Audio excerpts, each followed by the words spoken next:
I wasn't planning to make a Chainsaw Man video today, but after watching episode 8 of Chainsaw Man, well, I kind of have to. I'm kind of forced to.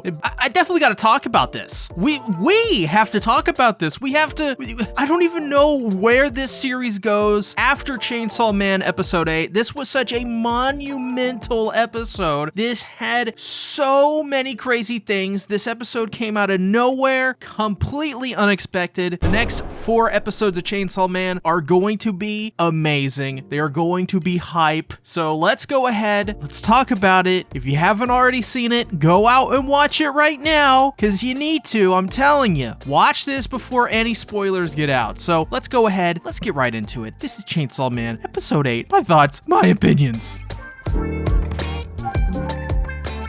Okay, so we gotta talk about the moment, which is seemingly, I guess it's a bunch of the people that were involved with the Yakuza. They, I guess, want revenge against the public safety HQ, and it seems like they go around just assassinating all of them. For one, they take out Makima, which, you know, I wasn't expecting that, like, at all. Makima is... I was expecting Makima to be more of a villain in this series, but no, she is murdered, killed in episode 8 by some, I guess, allegedly, my theory, Yakuza hitman, because when they're in the diner, he pulls out the photo, the hitman that shoots Denji in the head, which we know Denji ain't dying because he's freaking Denji. He pulls out a photo of him as, I guess, a kid, along with the old man that would use Denji for devil hunting. So yeah, using context clues, we can kind of figure out that this is the remnants of that Yakuza group. And they go around, they kill Kobeni, they kill Arai, they kill Makima and Makima's assistant. They even try to kill Denji,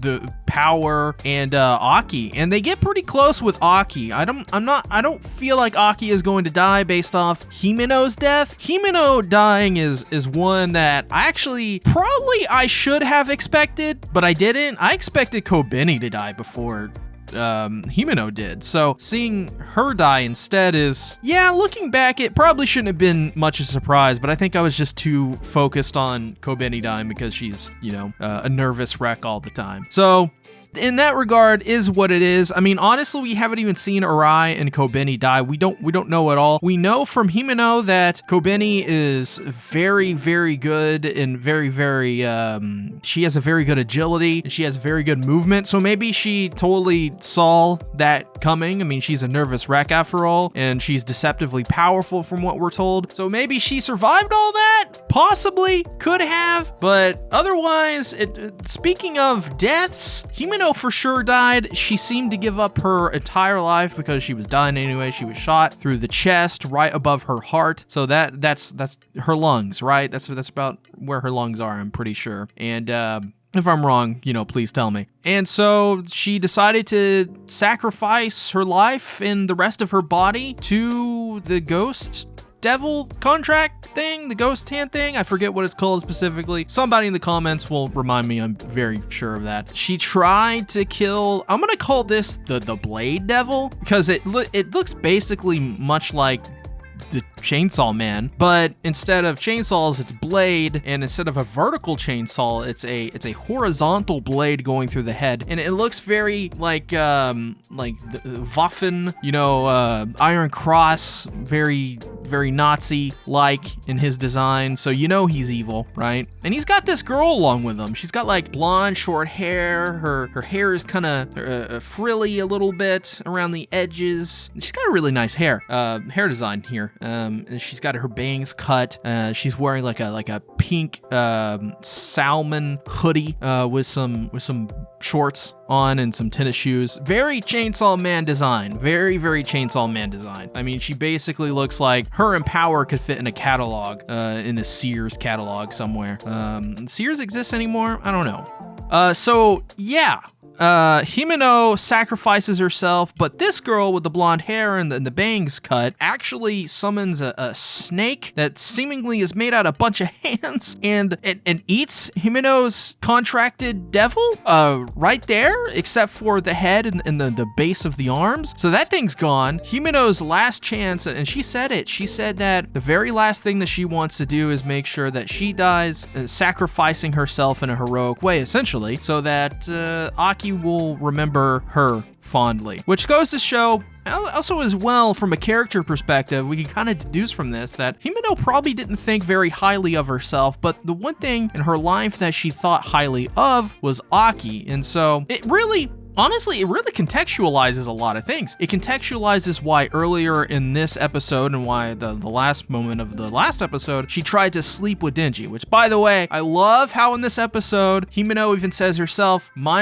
she could get thrown in jail for having sex with a minor, and see on Twitter, especially recently, some person on Twitter tried to defend it, like, oh, the age of consent is 13 in Japan. You think it's okay to have sex with minors, but let me tell you, it's not. Himeno reminds you, it ain't good, no matter where you're at. So that's a thing. I like that a lot, but it contextualizes Himeno in a sense where we understand that Himeno has such, a low self-esteem, and this is just me theorizing, by the way. This could be totally wrong. I haven't read the manga. Please don't put spoilers in the comments. If you do, you will be banned, of course, but this is just me spitballing, right? Himeno, she has such a low self-esteem of herself that she would probably sleep with Denji. Not to say like Denji is like a bad person to sleep with, probably is, because, he's 16, but, it feels as if she's just trying her best to I don't know, feel something maybe,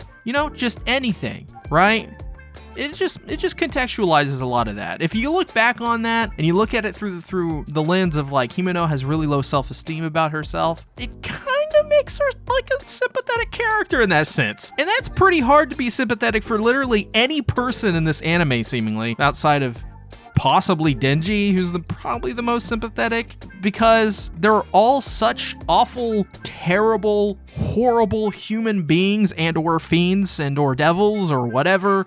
It's it's awful that these characters act the way they do and how sympathetic I sort of felt for Himeno. I literally when she got shot, I knew she was gonna die like immediately when they showed that. I was like, oh, she's dead. The death flags all around based off the last episode and this episode, which I think, by the way, another great thing they did is they completed the scene for the last scene with Himeno's trying to seduce Denji. They completed that in this episode, and I think that was really brilliant because that didn't put any death flags on Himeno. Because if they played out the whole thing, especially from her perspective, which, by the way, brilliant camera work from the first person angle, just amazing animation work in general from Mappa, they are god tier. Then, if we got all what we got in this episode in the last episode, for sure we would have known Himeno was dying. But I like how they saved the important contextual stuff for this episode. That was really smart to do. However, going back, I knew Himeno immediately when she got shot, she was gonna die.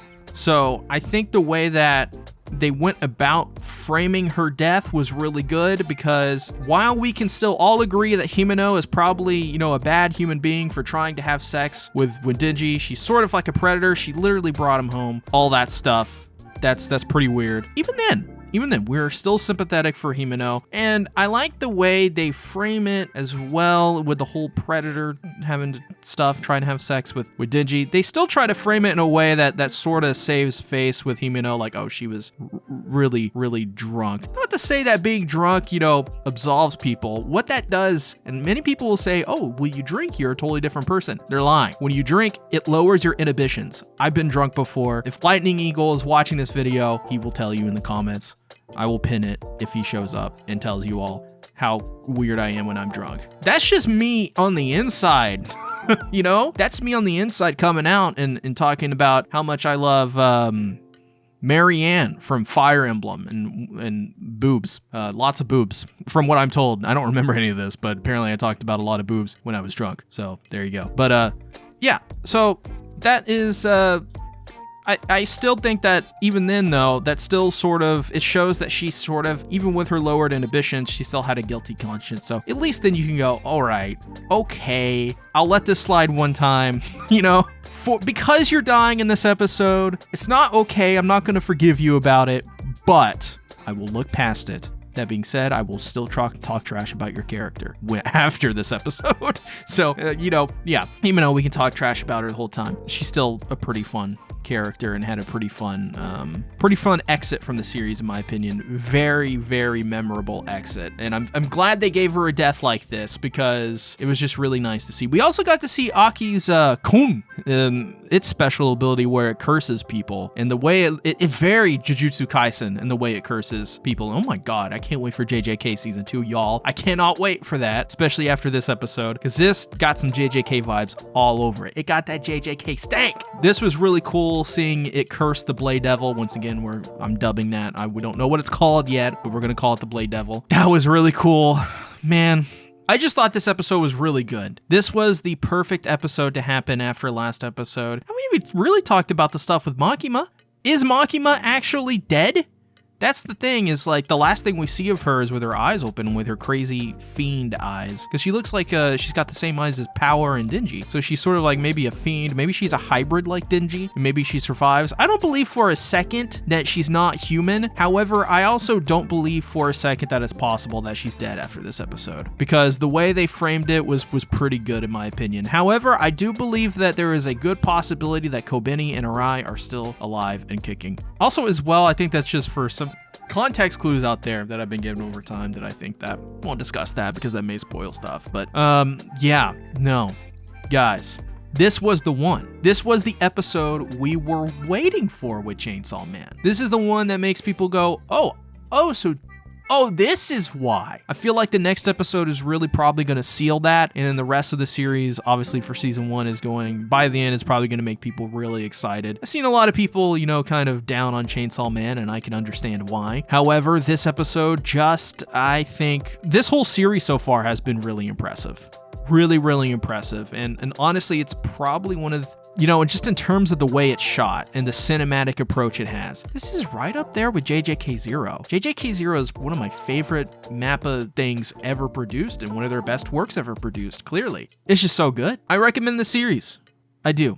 I think it's recommendable. So I want to thank everybody for watching the video. If you haven't already, make sure to subscribe and ring the bell. Leave a like. Next week, we're going to have a video out on Chainsaw Man again. Surprisingly, we're going to have another video. It's going to be about why so many people hate Chainsaw Man. I've been seeing so many comments around about people, why they hate it. So we're going to talk about in a video why they hate it, what their reasons are. We're going to break it down. We're going to have a cool discussion. It's not going to be a video where we just talk up Chainsaw Man and overhype it. No, we're not doing any of that. We're taking a different approach. We're just going to look at some of the criticisms and trying to understand it from an academic point of view. And then the week after that, we're going to have another Chainsaw Man video, actually. It's going to be with Danataz Media. Dan over at Danataz Media, he's a really nice guy. He's really cool. We're going to do a Chainsaw Man video about a little bit of the characters and how they mirror each other in many ways. So that's going to be freaking awesome. I can't wait for that. Can't wait to do a video with Dan. It's going to be amazing. And then I think we're going to do something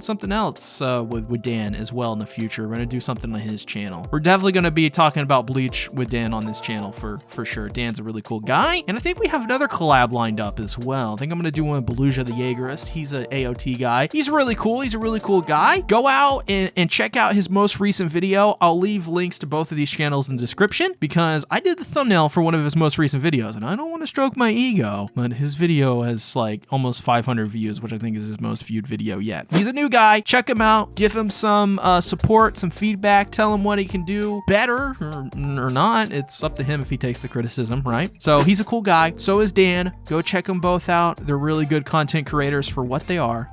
And thanks for watching, everybody. I'll see you in the next video. Bye-bye.